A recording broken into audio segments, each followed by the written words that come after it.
Hello everyone, स्वागत है आप सभी का हमारे YouTube channel Indian Ayurvedic doctor में। आज का जो हमारा टॉपिक है वो है स्त्री रोग और प्रसूति रोग, जो गायनिक डिजीज़ है और जो ऑप्स की जो डिजीज़ आती हैं उनके अंदर उपयोग होने वाले यंत्र शस्त्र यानी कि इंस्ट्रूमेंट। यहाँ से क्वेश्चन क्या आता है, यहाँ से जो क्वेश्चन आता है वो 2 नंबर का क्वेश्चन पूछा जाता है आपसे कि एक कोई यंत्र का नाम दे देगा यानी कोई इंस्ट्रूमेंट का नाम दे देंगे और उनसे पूछेंगे कि कोई 2 उपयोग, इसके कोई 2 यूज़ बताइए कि ये किस किस डिजीज़ में और कहाँ कहाँ पे इसका क्या यूज़ किया जाता है, इसके बारे में क्वेश्चन आएगा एक तो। और अगर 5 नंबर में से क्वेश्चन आता है तो वो ये आएगा कि बड़ा क्वेश्चन आएगा उससे कि इसका यूज़ बताइए, इसकी संरचना बताइए और ये कैसा बना हुआ होता है, इसका सचित्र वर्णन कीजिए। तो वहाँ आपको डायग्राम बना के आना है। या फिर ये भी हो सकता है कि कोई डिजीज़ का नाम दे दे, ठीक है, और उसके अंदर उपयोग होने वाला यंत्र का नाम लिखिए या उसके अंदर उपयोग उस डिजीज़ के अंदर या फिर इस काम के लिए, जैसे किसी भी अंडाणु आदि हैं या फिर ओवरी आदि है, इनको पकड़ करने के लिए यानी इनको पकड़ने के लिए किस यंत्र का आप यूज़ करेंगे, तो वो ऐसे पूछता है क्वेश्चन। तो उस यंत्र का सचित्र बताइए। तो 2 नंबर में क्वेश्चन आए हुए हैं कि सचित्र वर्णन भी पूछते हैं। तो सचित्र वर्णन में इतना ही करके आना है, उसका डायग्राम बनाने के आना है और उसके 2 यूजेस लिख के आने हैं जो कि हम इसके अंदर पढ़ेंगे। ठीक है, शुरू करते हैं। सबसे पहले एक बार आयुर्वेदिक व्यू से पढ़ते हैं, उसके बाद हम मॉडर्न व्यू से पढ़ेंगे। आयुर्वेदिक व्यू से अगर बात करते हैं तो यंत्र की संख्या कितनी होती हैं? 101 यंत्र होते हैं। इन यंत्र के अंदर 101 यंत्र के अंदर प्रधानतम जो होता है वो हस्त होता है और प्रधान यंत्र जो होता है वो कंक मुख यंत्र होता है। इसके बारे में डिटेल से वर्णन आप जब फाइनल ईयर में आएंगे तब आप पढ़ लेंगे। ठीक है, जितना इसमें लिखा है उतना सफिशिएंट है अभी। अब सबसे पहले बात करते हैं यंत्र होता क्या है। मन शरीर बाधक रानी शल्यानी। शल्य क्या होता है? शल्य कोई भी फॉरेन बॉडी, ठीक है, या कोई भी चीज़ या वस्तु जो हमारे मन के अंदर या फिर शरीर के अंदर बाधा उत्पन्न करे, यानी कोई भी थॉट हो सकता है जो हमें परेशान कर रहा है मानसिक रूप से, या फिर कोई भी शल्य है जैसे कि कोई भी वस्तु हो गई, ठीक है, तो वो जो होती है वो शल्य के अंतर्गत आएगी, जो कि हमें शारीरिक रूप से परेशान कर रही है तो वो आएगी, वो शल्य के अंदर आएगी। ठीक है, और इस शल्य को निकालने का जो उपाय होता है, तेषाम आहरणो उपायो यंत्राणी। ठीक है, अब इसे निकालने का जो उपाय होता है वो क्या कहलाता है? वो यंत्र कहलाता है। क्लियर? मन और शरीर में जो बाधा उत्पन्न करे वो शल्य कहलाता है और उसे निकालने में जो उपयोगी होता है वो यंत्र कहलाता है। यही लिखा है इसमें जो मैंने बताया। अब यंत्र की संख्या तो होती है 6, यंत्र की संख्या 101 है, लेकिन यंत्र के प्रकार कितने होते हैं? 6। ठीक है, यंत्र के प्रकार बोले, भेद बोले तो वो 6 होते हैं। पढ़ते हैं कौन से। सबसे पहला आता है स्वस्तिक यंत्र। स्वस्तिक यंत्र जो आता है, जो पशु पक्षी जो होते हैं ना, उनकी आकृति वाले होते हैं ये, और इनकी संख्या जो होती है, इंपॉर्टेंट संख्या याद रखनी है आपको, तो वो 24 होते हैं और प्रमाण जो होता है वो 18 अंगुल लंबे होते हैं ये। दूसरा आता है सदंश यंत्र। सदंश यंत्र जो होते हैं वो 2 होते हैं संख्या में और 16 अंगुल लंबे होते हैं। 2 अंगुल और अपन लंबाई क्या करते हैं? कम करते जाएंगे। ठीक है, ताल यंत्र। ताल यंत्र कितने होते हैं संख्या में? 2 होते हैं। डिटेल में नहीं जाना है अभी आपको, जितना है उतना सफिशिएंट है। और कितने होते हैं? लंबाई कितनी होती है इसकी? 12 अंगुल होती है। उसके बाद आता है नाड़ी यंत्र। नाड़ी यंत्र जो होते हैं वो 20 होते हैं और यथा योग दीर्घाणी। ठीक है, जिस समय हमें जितना प्रयोग करना है उसके आकार का और उस उतनी लंबाई का हमें ये ले सकते हैं। ठीक है, तो यथा योग दीर्घाणी, जितना उपयोग करना है उतने दीर्घ हो सकते हैं। उसके बाद शलाका। शलाका कितनी होती है? 25 होती हैं और ये भी जितना उपयोग करना है उतनी लंबाई की हो सकती है। ठीक है, आशय के अकॉर्डिंग या फिर जिस स्थान पर उपयोग करते हैं उसके आशय के अकॉर्डिंग ले सकते हैं। उपयंत्र, उनकी संख्या इसमें नहीं बताई है। अब उसकी बात करते हैं कार्य। कार्य जो होता है स्वस्तिक यंत्र। स्वस्तिक यंत्र जो होता है वो क्या कार्य करता है? स्वस्तिक यंत्र जो होता है अस्थि के अंदर अस्थिविद शल्यो उदाहरणार्थ। ठीक है, अस्थि के अंदर गए हुए शल्य को निकालने के लिए किसका यूज करते हैं अपन? स्वस्तिक यंत्र का। सदंश यंत्र जो होता है वो त्वक मांस सिरा स्नायु, इसके अंदर गए शल्य को निकालने का कार्य करता है। फिर आता है ताल यंत्र। ताल यंत्र आता है ENT में काम में आता है। ठीक है, जैसे कि कर्ण है, नासा नाड़ी है, ठीक है। कर्ण है या नासा है, इनके अंदर बनी हुई नाड़ियों के अंदर जो शल्य होता है उनको निकालने के काम में आता है। तो ताल यंत्र किसमें, ENT में काम में आता है। सदंश यंत्र त्वक मांसशिरा स्नायु में, और स्वस्तिक यंत्र तो बहुत ज़्यादा जब अस्थि में चला गया तब करते हैं, ठीक है। क्योंकि पशु पक्षियों की आकृति के होंगे तो पक्षियों की आकृति कैसी होती है, चोंच वाली होती है, ठीक है। तो एकदम ये इतने मतलब शार्प होते हैं ताकि अस्थि के अंदर इतने डीपर जा सकते हैं। इसीलिए क्या इनका यूज़ किस में होता है, अस्थि के शल्य को निकालने के लिए होता है, ठीक है। उसके बाद नाड़ी, नाड़ी जो यंत्र होता है वो 3 काम में आती है। एक तो कोई भी शल्य जो स्रोतस के अंदर है उसको देखने के काम में, सो स्रोतोगत शल्य के लिए, उस रोग के दर्शन के लिए, कोई भी डिजीज़ हो उसको देखने के लिए, या कोई भी उसके आचूषण करने के लिए, ठीक है। फिर आती है शलाका यंत्र। शलाका यंत्र के अंदर जो होती है 3 तो जम्बू मुख वाली और 3 अंकुश मुख वाली, ये जो शलाकाएँ होती हैं वो अग्निक्रम करने के काम में आती हैं। और कुछ एक शलाका ये होती है जो मालती पुष्प वनताग्र वाली होती है, वो मूत्र मार्ग के शोधन के लिए काम में आती है। इन 2 शलाका का वर्णन यहाँ मैंने किया है कि एक तो अग्निक्रम के लिए 6 शलाकाएँ होती हैं और एक शलाका किसके लिए होती है, मूत्र मार्ग के विशोधन के लिए होती है, ठीक है। और टोटल शलाकाएँ कितनी होती हैं, 25 होती हैं। टोटल नाड़ी यंत्र कितने होते हैं, 20 होते हैं। और ताल यंत्र 2, सदंश यंत्र 2, स्वस्तिक यंत्र 24 होते हैं। क्लियर। नेक्स्ट पढ़ते हैं। अब कुछ यहाँ पे यंत्र के नाम दे रखे हैं वो पढ़ लेते हैं। वैसे आयुर्वेदिक यंत्रों से कभी क्वेश्चन नहीं आता है, जनरली क्वेश्चन मॉडर्न इंस्ट्रूमेंट से आता है, ठीक है। लेकिन एक बार पढ़ना ज़रूरी है और छोड़ के मत जाना, करके जाना। बस्ती यंत्र सब जानते हैं, बस्ती यंत्र ऐसा ही होता है, एक पुटक होता है, एक बस्ती का नेत्र होता है, ठीक है। अब बस्ती यंत्र क्या करते हैं, गुदा मार्ग से बस्ती दी जा सकती है, योनि मार्ग से दी जाती है और मूत्र मार्ग से भी दी जा सकती है। स्नेहन क्या करते हैं, स्नेहन करने के नाम में अनुवासन बस्ती और शोधन करने के लिए नीरु बस्ती दी जाती है। क्लियर।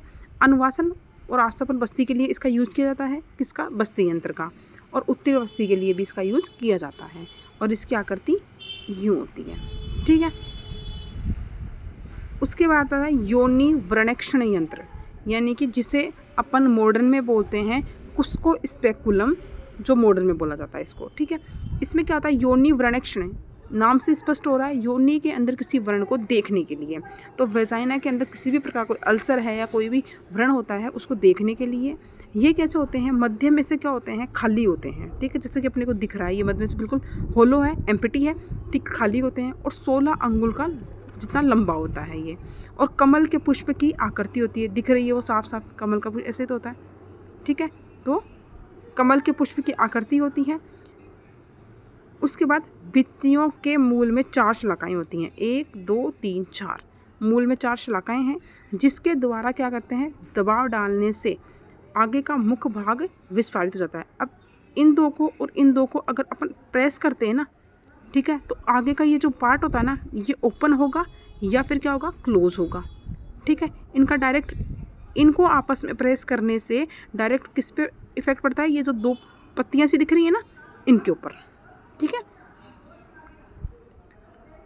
और 4 भित्तियों वाला होता है, इसके ऊपर भित्तियाँ कितनी होती है, 4 भित्तियाँ होती हैं, यानी 4 दीवारें होती हैं। तो ये इस तरह की आकृति का होता है। नेक्स्ट फिर आता है योनि व्रण प्रक्षालन यंत्र या अभ्यंग यंत्र जिसे बोलते हैं। योनि को व्रण को प्रक्षालन करने के लिए, तो सीधी सी बात है योनि के व्रण का प्रक्षालन में और अभ्यंग में उपयोगी होता है। आकृति इसकी सेम होती है, बस्ती के यंत्र के समान होती है। फिर आता है बड़िश यंत्र या फिर गर्भ शंकु यंत्र, जिसे शार्प या ब्लंट हुक कहते हैं, ठीक है, मॉडर्न में। ये एक शलाका यंत्र का क्या होता है, प्रकार होता है और मूढ़ गर्भ को निकालने के लिए, ठीक है। तो यूँ होता है, तो मान लो यहाँ पे कोई मूढ़ गर्भ है, ठीक है, तो इसे यूँ हुक करके और इसे बाहर खींच के ले आएंगे, ठीक है, हुक करके उसे बाहर ले आएंगे। फिर आता है मंडलाग्र यंत्र। मंडलाग्र यंत्र जो होता है वो अग्रभाग जो होता है मंडल के समान कैसा है, गोल है, अग्रभाग मंडल के समान गोल है। इसका उपयोग जो होता है मंडलाग्र छेदन और लेखन क्रम में होता है, ठीक है, छेदन और लेखन क्रम में इसका यूज होता है। 2 प्रकार का होता है, एक तो अग्रभाग मंडल के सदृश गोल होगा या अग्रभाग जो होगा वो छुर्री के समान होगा, ठीक है, यानी कि शूराकार होगा। तो इस अग्रभाग की गोलाई के आधार पर नाम बताया गया है। फिर आते हैं अब मॉडर्न के इंस्ट्रूमेंट पढ़ते हैं। इम्पोर्टेंट क्वेश्चन यहीं से आता है, ठीक है। सबसे पहले पढ़ते हैं स्पेकुलम क्या होता है, वेजाइनल स्पेकुलम क्या होता है। सबसे पहले मैं बता दूं कि एक तो स्टील का बना होता है, ठीक है, स्टेनलेस स्टील का बना होता है ये, और ये यूँ होता है। तो इसकी ये एक जो होती है ना वो तो ब्लंट होती है, और एक जो होती है ना ये शार्प होती है, ठीक है। थोड़ा सा लंबाई में इनमें डिफरेंस होता है, और ये स्टील का बना हुआ होता है। और इससे क्या करते हैं, इस एक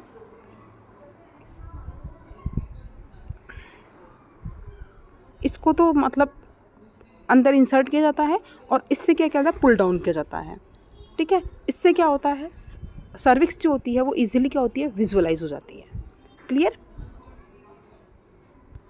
तो वेजाइना या सर्विक्स को देखने के लिए इसका उपयोग किया जाता है।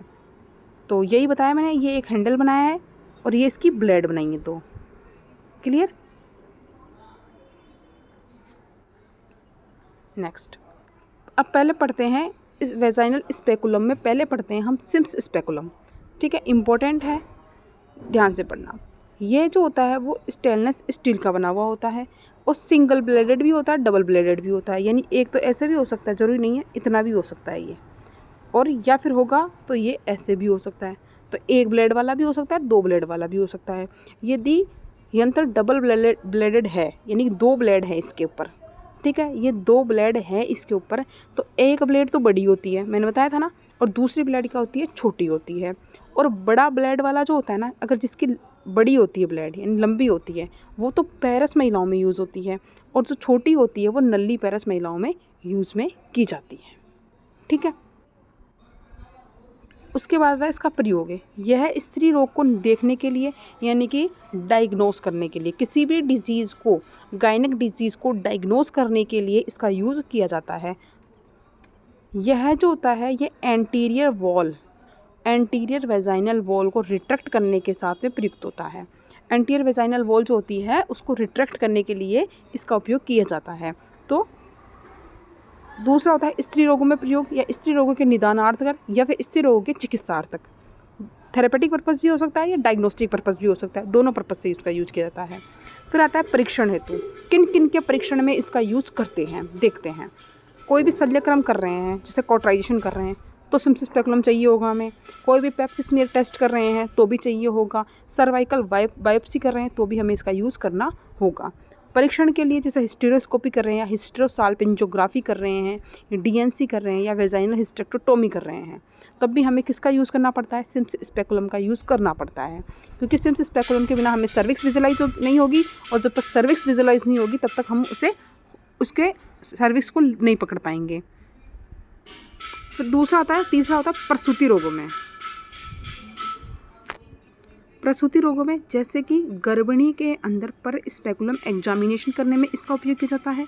दूसरा है डीएनसी करने में। तीसरा है प्रसव के दौरान होने वाली लीकिंग के निदान के लिए, ठीक है, प्रसव के दौरान जो लीकिंग हो रही है उसका कोज जानने के लिए। और पोस्टपार्टम हेमरेज के दौरान इसका उपयोग किया जाता है। मेन यूज़ इसका इतना ही है, एंटीरियर वेजाइनल वॉल को रिट्रैक्ट करने में, और किसी भी गायनिक डिजीज़ या ओप्स की जो डिजीज़ है उनके ट्रीटमेंट के लिए, यानी कि थेरेपेटिक पर्पस के लिए, और दूसरा होता है उसके डायग्नोस्टिक पर्पस के लिए, ठीक है। मेन यूज़ ये दो ही हैं इसके। फिर आता है सिम्स स्पेकुलम की तरह ही एक दूसरा स्पेकुलम होता है, उसको बाइवाल्व वेजाइनल स्पेकुलम। ये जैसे कि मैंने भी वो व्रणक्षण यंत्र बताया था, वो कमल की मुख वाला, कि नीचे से इनके क्या करते हैं, ऊपर ये दो ब्लेड होती हैं, फिर नीचे से क्या करते हैं, इनको प्रेस करते हैं, तो नीचे ऊपर दो ब्लेड और नीचे से क्या करते हैं, ये दो हैंडल रहते हैं, इनको आपस में प्रेस करने से क्या होगा, ये आगे का भाग जो होता है पहले विस्फारित होता है, विस्फारित होने से, इसको प्रेस करने से आगे का भाग क्या होगा, विस्फारित होगा, यानी कि डायलेट होगा। तो पहले इसको क्या करते हैं, इंसर्ट कर देते हैं। इंसर्ट करने के बाद में क्या करते हैं, इस हैंडल को क्या करते हैं, हम आपस में प्रेस करते हैं। तो ये क्या होगा, आपस में क्या होगा, डायलेट होगा। तो वहाँ की जो स्ट्रक्चर है ना, डायलेट होने से वो हमें क्लियरली विजुअल हो जाएगी, ठीक है। तो ये इसका यूज़ है, मतलब ऐसा होता है। डायग्राम इसका बन नहीं पाया मेरे से, बन भी नहीं रहा था और बन भी नहीं सकता। यह यंत्र जो होता है वो विभिन्न आकार में उपलब्ध होता है। यह एक सेल्फ रिटेनिंग होता है। उपयोग वही पर स्पेकुलम एग्जामिनेशन करने में, सर्वाइकल एंड वेजाइनल फोर्निक्स के लिए, या फिर सर्वाइकल स्मीयर के ग्रहण करने हेतु, या फिर IUCD के प्रवेश कराने के लिए, निहरण कराने के लिए, यानी इंट्रायूट्राइन डिवाइस जो होती है, कोपर्टी वगैरह जो होती है, हम इंसर्ट करवाते हैं या उसको निकालते हैं, तो उसके लिए। दूसरा होता है किसी भी तरह की सर्वाइकल या वेजाइनल बायोप्सी होती है, उनके टेस्ट लेने के लिए, बायोप्सी करने के लिए इसका यूज़ किया जाता है। तीसरा होता है पर स्पेकुलम एग्जामिनेशन करने के लिए, और माइनर प्रोसीजर जैसे कि पेप्सिस्मीयर है या कोटराइजेशन है, इनके यूज़ के लिए किसका यूज़ किया जाता है? कुस्को बाइवॉल्व वेजाइनल स्पेकुलम का यूज़ किया जाता है। ठीक है, तो ये हो गया कस्को। उसके बाद आता है एंटीरियर वेजाइनल वॉल रिट्रैक्टर। कैसा होता है? ये इस तरह का होता है। डायग्राम इसलिए मैंने बनाए हैं इसके अंदर, आप भी बनाना, क्योंकि एग्ज़ाम में सचित्र वर्णन पूछता है इसका।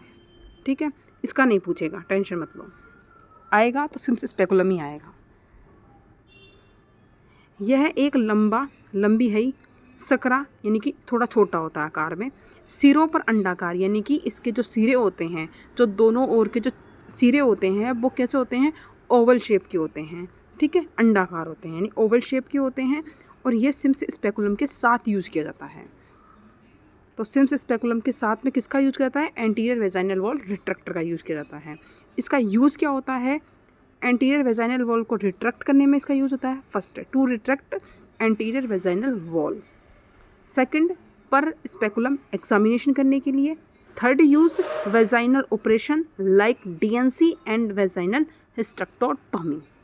अब इसमें ऐसा नहीं है कि क्या तो मैं हिंदी में लिखूँ क्या मैं इंग्लिश में लिखूँ, ऐसा कुछ नहीं है। जो लिखा है एज इट इज़ बिल्कुल सही लिखा है, वो अगला समझ जाएगा कि हिंदी है कि इंग्लिश है।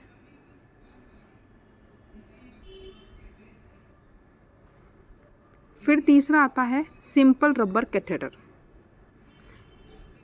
किस तरह की होती है? समझ ही गए हो डायग्राम से, ये इस तरह की होती है। ठीक है, यह जो होती है एक लंबी होती है, खोखली यानी कि होलो होती है, और रबड़ की बनी हुई होती है। ठीक है, जो एक सिरे से तो क्या होती है? बंद होती है। इसका एक एंड जो होता है ना वो क्लोज होता है, और सेकंड एंड जो होता है इसका ओपन होता है। ठीक है, ये 3 से 12 नंबर में उपलब्ध होती है। अब इनके ना नंबर होते हैं, 3 नंबर, 4 नंबर, 5 नंबर, 12 नंबर, तो मैक्सिमम 12 नंबर तक होती है।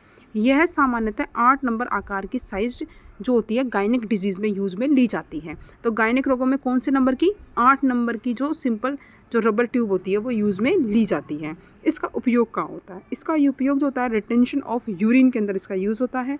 और सेकंड होता है मायोमेक्टोमी, जो कि पॉलिप को निकालने के लिए जो ऑपरेशन था ना मायोमेक्टोमी, उसके यूज़ के लिए उसमें क्या होता है? टॉर्निकेट की तरह क्या होती है? ये उपयोग में ली जाती है। फिर आती है फोर्थ है फोलीज कैथेटर। इम्पोर्टेंट है फोलीज कैथेटर। यह एक सेल्फ रिटेनिंग कैथेटर होती है।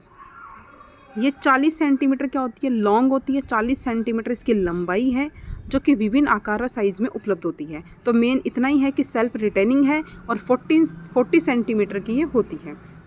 इसका यूज़ की अगर बात करते हैं तो सभी एब्डोमिनल और पेल्विक जो सर्जरी होती है उसके दौरान इसका यूज़ किया जाता है, और शल्यक्रम से पूर्व यानी प्री ऑपरेटिव और पोस्ट ऑपरेटिव फेज में इसका यूज़ होता है। यूरिन इनकॉन्टिनेंसी जो होती है उसकी अवस्था में इसका यूज़ किया जाता है, या फिर सर्वाइकल इनकम्पिटेंसी के लिए इसका यूज़ किया जाता है। तो इस तरह की होती है ये। अब ये जो डायग्राम है वो है ऐसे ही बना के आना है। फिर आता है सर्वाइकल डायलेटर्स। तो ये विभिन्न आकार के होते हैं, इसके नंबर होते हैं डायलेटर्स के। ये मैंने एक ही बनाया, और भी होते हैं। लंबाई कम होती जाएगी और मोटे होते जाएंगे। ठीक है, तो अलग अलग आकार के होते हैं, ये नंबर में होते हैं। ठीक है, ये मैंने एक ही बनाया है। ये जो होता है जनरली 17.5 सेंटीमीटर एवरेज बताया, ये इतना लंबा होता है। सिंगल एंडेड इंस्ट्रूमेंट होता है, एक ही तो एंड है, तो सिंगल एंडेड इंस्ट्रूमेंट होता है। इसमें 16 सेट होते हैं। ठीक है, अलग अलग आकार के 16 सेट होते हैं ये। फिर आता है इसमें एक आता है, नाम है हेगर्स डायलेटर। हेगर्स डायलेटर जो होता है वो सिंगल एंडेड या डबल एंडेड दोनों हो सकता है। देख रहे हो इसमें कितने सेट होते हैं? 12 सेट होते हैं, जबकि जनरल डायलेटर जो होते हैं उनमें 16 सेट होते हैं। उपयोग, जनरली डायलेटर्स है तो सीधी सी बात है डायलेट करने के काम में आएगा, तो सर्वाइकल डायलेट सर्विक्स को डायलेट करने के काम में आता है। कब करते हैं सर्विक्स को डायलेट? हम डीएनसी प्रोसेस के दौरान करते हैं, आईयूसीडी इंसर्जन करना है तब करते हैं, पॉलीपेक्टोमी करनी होती है वेजाइनल रूट से तब करते हैं, या फिर वेजाइनल रूट से हिस्टेरोस्कोपी करते हैं तब करते हैं। ठीक है, तो जनरली सर्विक्स को टू डायलेट तो सर्विक्स, ठीक है, तो डायलेट करने के काम में आती है सर्विक्स को। सेकंड है कि एक कॉन्ट्राइंडिकेशन कब है, यानी इसको यूज़ कब नहीं करना है। सस्पेक्टेड या कंफर्म प्रेगनेंसी होती है तब इसको यूज़ नहीं करना है हमें, या फिर जेनाइटल कोई सेप्सिस है, किसी भी तरह का कोई इन्फेक्शन है, कोई सेप्सिस है तब हमें यूज़ इसको नहीं करना है। फिर आता है मल्टीपल टूथड वेलसेलम। ठीक है, ये जो होती है कैंची सी होती है, ये जो होती है 20 सेंटीमीटर लंबी होती है, इसके किनारे आपस में क्या होते हैं? ऐसे मुड़े हुए होते हैं यूँ। ठीक है, किनारे मुड़े हुए होते हैं और क्या होते हैं? कर्व्ड होते हैं, मुड़े हुए होते हैं। इसका यूज जो होता है वो होता है ऑपरेशन के दौरान। अब टूथड है तो क्या करेगा? सर्विक्स के एंटीरियर लिप को क्या कर सकते हैं हम? इसके द्वारा होल्ड कर सकते हैं। ठीक है, तो सर्वाइकल एंटीरियर लिप को होल्ड करने में, पकड़ने में काम में आता है। पहला करते किसके दौरान है? करते हैं हम डीएनसी के दौरान ये प्रोसेस। पॉलीपेक्टोमी के दौरान भी क्या करते हैं? हम होल्ड करते हैं, तो वहाँ पे ये यूज करते हैं हम। एंडोमेट्रियल बायोप्सी करनी होती है तब हम इसका यूज़ करते हैं, या फिर आईयूसीडी को इंसर्जन करना है तब हम क्या करते हैं? एंटीरियर लिप को होल्ड करते हैं। ठीक है, तो होल्ड करने में सर्विक्स के एंटीरियर लिप को क्या काम आता है? मल्टीपल टूथेड वेलसेलम फोर्सेप्स जो होता है वो काम में ली जाती है। क्लियर?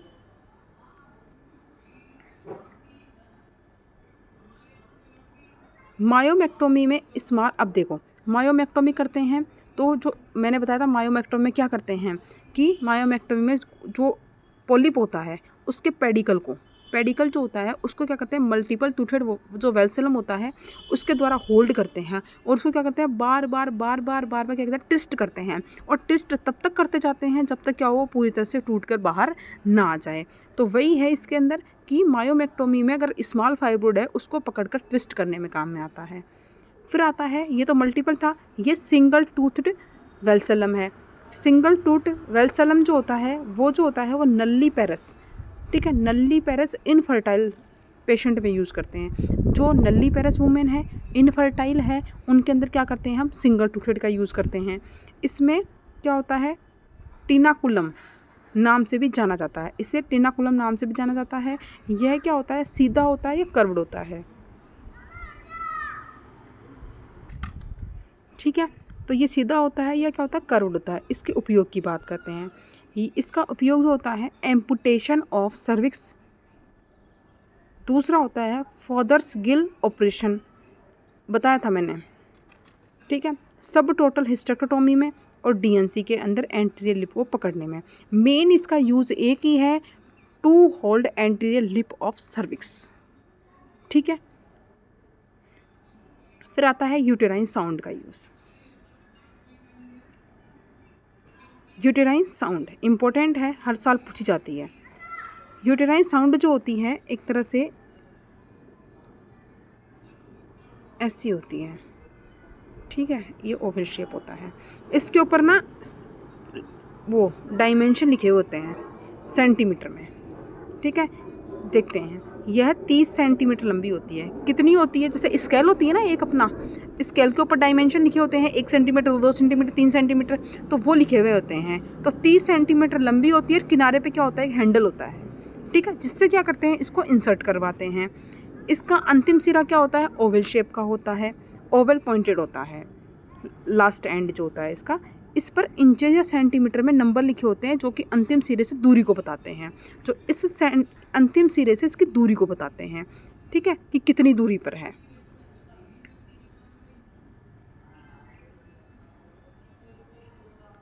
अब इसका यूज़ की बात करते हैं। इसको यूज़ जो होता है ना, मेनली इसका यूज़ होता है ना गर्भाशय के आकार का पता करने में, ठीक है, कि गर्भाशय का आकार कैसा है, एक तो गर्भाशय की लेंथ कितनी है, इसमें आता है इसका यूज़ होता है जनरली।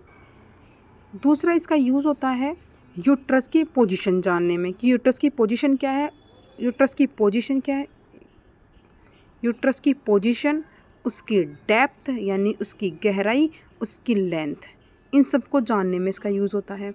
यूट्रस के साथ साथ इससे हम क्या जान सकते हैं, सर्विक्स की लेंथ भी जान सकते हैं। तो utero cervical length and depth and position, ठीक है, इन तीनों को जानने में इसका यूज़ होता है एक तो।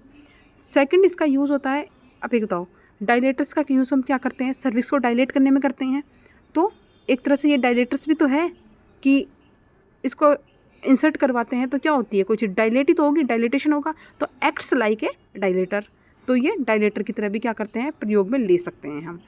तो ये इसके यूज़ हैं, देखते हैं। पर वेजाइनल एग्जामिनेशन में होता ही इसका यूज़, ठीक है।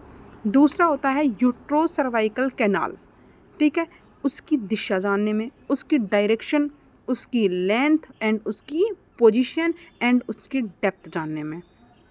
फिर आता है यूट्रस की डेप्थ जानने में भी लिख सकते हो आप इसकी, यूट्रस की डेप्थ एंड यूट्रस की पोजीशन लिख लेना एक पॉइंट ये, यूट्रस की पोजीशन जानने में, यूट्रस की डेप्थ जानने में, उसकी डायरेक्शन जानने में इसका यूज़ होता है। पोलीपेक्टोमी के दौरान, आईयूसीडी इंसर्जन के दौरान, एससीजी के दौरान इसका उपयोग किया जाता है। हिस्टेरोसाल्पिंजोग्राफी के दौरान कब नहीं करना चाहिए इसको उपयोग में, जब प्रेगनेंसी हो या किसी भी प्रकार का कोई इन्फेक्शन हो, तब इसको इंसर्ट नहीं करना चाहिए। क्लियर। फिर आता है यूटेराइन क्यूरिटेज। यूटेराइन क्यूरिटेज जो होती है वो अलग अलग इस तरह की होती है, ठीक है। अब ये जो है ना, ये यही है जो साइड में जो सिरे पे एंड पे लगी है ना, उनको चेंज करते रहते हैं उपयोग में लेने के दौरान, ठीक है। जो हमें चाहिए उसकी आवश्यकता के अनुसार हम चेंज कर सकते हैं इनको। तो यही है कि ये विभिन्न आकार की पाई जाती है, 3 तरह की होती हैं, एक तो सिंपल होती है, एक ब्लंट होती है, एक शॉर्मांस होती है। सिंपल वाली जो होती है ये 25 सेंटीमीटर लंबी होती है, और ब्लंट जो होती है, ब्लंट लूप और शार्प लूप से थोड़ा सा चौड़ा होता है। जो ब्लंट वाली जो होती है वो शार्प वाली से क्या होती है, थोड़ी सी चौड़ी होती है, ठीक है, उसका डायमीटर थोड़ा सा ज़्यादा होता है। पकड़ने की सुविधा के लिए बीच में से क्या होती है, एक ट्रांसवर्स रिज पाई जाती है। जो हैंडल था ना बीच में, इसी तो थी,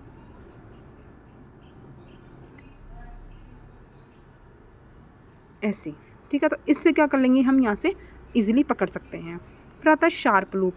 शार्प लूप जो होता है कब यूज़ करते हैं, इम्पोर्टेंट ध्यान रखना, शार्प लूप जो होता है, यूटेराइन जो क्यूरिटेज जो होती है उसका जो शार्प लूप होता है उस क्यूरिटी का, उसको हमें स्त्री रोगों में प्रयोग करना है। कब करते हैं, डीएनसी के दौरान किया जाता है, जैसे कि डीयूबी में, इनफर्टिलिटी में, टीबी में और एंडोमेट्रियोसिस में हम यूज़ करते हैं। लेकिन ब्लंट लूप जो होता है ना, उसको ओब्स जो डिजीज़ होती है ना, जो प्रसूति रोग होते हैं उनमें यूज़ करते हैं, जैसे कि डायलेटेशन एंड इवैक्यूएशन, ठीक है। एंडोमेट्रियल कार्सिनोमा में, दो स्त्री रोगों के अंदर तो शार्प यूज़ करेंगे और प्रसूति रोगों में ब्लंट यूज़ करेंगे। मेनली डिफरेंस यही है, यही ध्यान रखना। और जब मैंने डीएनसी करवाए थे तभी मैंने ये क्लियरली बताया था। फिर आती है ब्लंट क्यूरिटेज। ब्लंट क्यूरिटी जो होती है ये 30 सेंटीमीटर लंबी होती है, दोनों किनारों से क्या होती है, ओपन होती है। अंतिम छोर पर, ठीक है, लास्ट जो एंड होता है उसके ऊपर स्पून शेप की ब्लंट होती है, ठीक है। तो ब्लंट तो स्पून शेप ही होगा, ब्लंट होगी तो। यूज जो होता है वो DNE में करवाया जाता है, इसका शल्यक्रम करते हैं DNE में। सीधी सी बात है, ब्लंट है तो प्रसूति रोगों में जाएगी, तो ऑब्स्टेटिक जो डिजीज़ होती है उनके अंदर इसका यूज़ किया जाता है। जैसे रिटेंशन ऑफ प्लेसेंटा है, उसके अंदर हो गया प्लेसेंटा को निकालने के लिए, तो इस तरह से होती है। फिर आती है शॉर्मांस क्यूरिटेज। ये जो होती है इनफर्टिलिटी में सैंपल रूप में एंडोमेट्रियम को लिया जाता है। हाँ, इनफर्टिलिटी के अंदर जो सैंपल लेते हैं ना हम एंडोमेट्रियम का, उसके अंदर हम ये वाली लेते हैं यूज़, ठीक है। फिर आता है 10वां आता है, 10 नंबर पे है स्पॉन्ज होल्डिंग फोर्सेप्स, इम्पोर्टेंट, ठीक है। ये 9 सेंटीमीटर लंबी होती है। इसमें अंतिम और आंतरिक सिरे पर जो लास्ट एंड जो होता है, जो लास्ट वाला एंड है इसके ऊपर, उस पर एक ट्रांसवर्स रिंग शेप के सेरेशन होते हैं। ट्रांसवर्स रिंग शेप के सेरेशन होते हैं। देखते हैं इसकी आकृति से पता चलेगा। देखो ये रहे, समझ में आ गया। जो टीथ से ना इसके यूं, इसे सेरेशन बोलते हैं। यूज एब्डोमिनल और वेजाइनल ऑपरेशन जो करते हैं, जो भी हिस्टेक्टोटॉमी हमने की थी, उसमें एंटीसेप्टिक जो ड्रेसिंग करते हैं ना, ड्रेसिंग लगाते हैं, वो इसी से लगाते हैं। ठीक है, क्योंकि इससे क्या होता है, गोज पीस जो होते हैं वो अच्छे से होल्ड हो सकते हैं। वेजाइनल ऑपरेशन के बाद में वेजाइनल क्लीनिंग के लिए किसका यूज़ लिया जाता है, इसी का उपयोग किया जाता है। तीसरा यूज़ है इसका सर्जरी के दौरान, कोई भी सर्जरी कर रहे हैं उसके दौरान डीप ब्लीडिंग पॉइंट पर, बहुत ज़्यादा ब्लीडिंग हो रही है, उस पर गोज पीस की सहायता से प्रेशर देकर उस ब्लीडिंग को रोकने के लिए किसका उपयोग किया जाता है, इसका उपयोग किया जाता है। स्पॉन्ज होल्डिंग फोर्सेप्स का यूज आया हुआ है, स्पॉन्ज होल्डिंग फोर्सेप्स पूछा हुआ है एग्जाम, मतलब कि सचित्र वर्णन पूछा है इसका डायग्राम के साथ में, तो याद रखना डायग्राम इसका। डिलीवरी के बाद में सर्वाइकल जो टीयर होते हैं उसकी सूचरिंग के लिए, सर्विक्स को पकड़ने के लिए किसका यूज किया जाता है, इसका यूज किया जाता है। नेक्स्ट है Allis tissue forceps. Allis tissue forceps जो होता है वो भी इस तरह का होता है। यह टिश्यू फोर्सेप्स है, इसके ब्लेड जो होते हैं वो थिन, मतलब ब्लेड जो होते हैं वो थिन होते हैं और ब्लेड बिना किसी सेरेशन के होते हैं, यानी भी इस पर किसी भी प्रकार का कोई टूथ नहीं होता, यहाँ पे सेरेशन नहीं होते किसी प्रकार के। ठीक है, किनारे पर 4 से 5 क्या होते हैं, टीथ होते हैं। लास्ट जो एंड हो ना यहाँ पे टीथ होते हैं और वैसे कोई सेरेशन इसके ऊपर नहीं होते हैं। नेक्स्ट इसके यूज़ जो होता है इसका ऑपरेटिव प्रोसीजर में होता है और किसी भी जो पॉलिप होते हैं उनको होल्ड करने में इसका यूज़ किया जाता है। नेक्स्ट है आर्टरी फोर्सेप्स। आर्टरी फोर्सेप्स 3 आकार की होती है, यानी 3 तरह की होती है। एक लॉन्ग होती है, एक मीडियम होती है और एक क्या होती है, शॉर्ट होती है। ठीक है, तो जनरली इसका यूज़ वही होंगे कि एंटीरियर लिप, जो सर्विक्स का जो एंटीरियर लिप उसको होल्ड करने में, यही सब इसके यूज़ होते हैं। पर वेजाइनल एग्जामिनेशन हो गया, किसी भी जो डिजीज़ होती है, गायनिक रोग जो होते हैं उनके ट्रीटमेंट के लिए, उनके डायग्नोस पर्पज़ के लिए इसका यूज़ होता है। जनरली यहाँ से क्वेश्चन ये तो आज तक पूछा जाता नहीं है। ठीक है, तो इसका डायग्राम याद रखना, उसके टाइप याद रखना, लॉन्ग, मीडियम और शॉर्ट। उसके बाद आता है कोचर्स आर्टरी फोर्सेप्स, ये ध्यान रखना, इसकी आकृति थोड़ी सी यह है सिंपल और कर्व्ड होती है, सिंपल भी होती है और कर्व्ड भी होती है। इसका यूज़ होता है वो ऑपरेटिव प्रोसेस के दौरान होता है या फिर डिजीज़ के डायग्नोस्टिक करने के दौरान होता है। फिर आता है डोयंस रिट्रैक्टर। डोयंस रिट्रैक्टर जो होता है वो इस तरह का, कुल्हाड़ी होती है ना, उस तरह का होता है ये। यूज़ डोयंस रिट्रैक्टर जो होता है वो एब्डोमिनल और पेल्विस की सर्जरी के दौरान, कोई भी अपन सर्जरी करते हैं, हिस्टेक्टोटॉमी करते हैं, उसके अंदर भी मैंने डोयंस रिट्रैक्टर बताया है। जब एब्डोमिनल हिस्टेक्टोटॉमी हम पढ़ रहे थे उसके दौरान मैंने इसका यूज़ बताया था कि एब्डोमिनल और पेल्विस की कोई सर्जरी होती है, उसके दौरान एब्डोमिनल की जो वॉल होती है उसको रिट्रैक्ट करने में। ठीक है, ये कोई वॉल है, उसको यहाँ ये लगाई और इसको यू रिट्रैक्ट किया, पुल आउट। ठीक है, इससे ही इधर लगाई और इधर क्या किया, इसको पुल आउट। ठीक है, खींचा, तो इससे क्या होगी, दोनों वाल जो होती है आपस में सेपरेट हो जाती है। जो लोअर सिजेरियन सेक्शन होता है उसके दौरान या एब्डोमिनल हिस्टेक्टोटॉमी के दौरान ही, इन दो प्रोसेस के दौरान किसका यूज़ होता है, ये डोयंस रिट्रैक्टर का यूज़ किया जाता है। इम्पोर्टेंट है बेब्सकॉक फोर्सेप्स, इसकी आकृति ध्यान रखना, ये थोड़ी यूँ आकृति है इसकी। ठीक है, तो इजीली पकड़ में आ जाएगी। बेब्सकॉक फोर्सेप्स जो होता है ये एक टिश्यू फोर्सेप्स होता है जो कि विभिन्न आकार में उपलब्ध होता है, यानी कि अलग अलग आकृतियाँ होती है इसकी। आकार में ये ट्राइंगुलर होता है और ग्रुप्ड, ठीक है, जो होते हैं इसके। ट्यूबोप्लास्टिक्स ऑपरेशन के दौरान फेलोपियन ट्यूब को कैच करने में, जो हम ट्यूबेक्टोमी कर रहे थे ना, ट्यूबेक्टोमी के दौरान जो फेलोपियन ट्यूब को होल्ड करते हैं, पकड़ते हैं, वो किससे पकड़ते हैं, बेब्सकॉक से पकड़ते हैं। देखना ट्यूबेक्टोमी जब पढ़ाई होगी उसमें बेब्सकॉक फोर्सेप्स है। ठीक है, तो वही है ट्यूबोप्लास्टी जो ऑपरेशन होता है, यानी ट्यूबेक्टोमी के दौरान फेलोपियन को कैच करने में। एपेंडेक्टोमी के दौरान अपेंडिक्स को होल्ड करने में इसका यूज़ किया जाता है। फिर आता है नीडल होल्डर, यहाँ से तो नहीं आता क्वेश्चन, जनरली ये पूछा जाता है। नीडल होल्डर, यह 13 सेंटीमीटर का लंबा और छोटे छोटे प्लेट्स होते हैं इसके अंदर। इसमें एक ग्रूव होती है जिसमें निडल को पकड़ने के लिए क्या होती है, ग्रिप के लिए निडल को पकड़ा जाता है। उस ग्रूव से क्या करते हैं, उस निडल को पकड़ते हैं। यूज़ निडल को होल्ड और कैच करने में लिए इसका यूज़ किया जाता है। निडल फोर्सेप्स होता है, यहाँ से इसको पकड़ते हैं, इसको पास आउट करवाते हैं। ठीक है, फिर आती है निडल। निडल जो होती है, एक तो ये राउंड वाली होती है, राउंड बॉडी वाली निडल होती है। एक जो होती है वो कटिंग निडल होती है, यूँ। ठीक है, तो ये वाला सिरा एंटर कराया जाता है।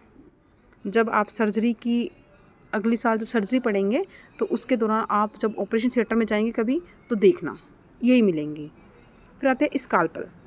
उदरीय भित्ति यानी एब्डोमिनल वाल को, त्वचा है, सबक्यूटेनियस टिश्यू है, रेक्टस शीथ है, इन सबको कट करने के लिए किसका यूज़ किया जाता है, स्काल्पल का यूज़ किया जाता है। और सर्जरी के दौरान टिश्यू को कट करने के लिए किसका यूज़ किया जाता है, स्काल्पल का यूज़ किया जाता है।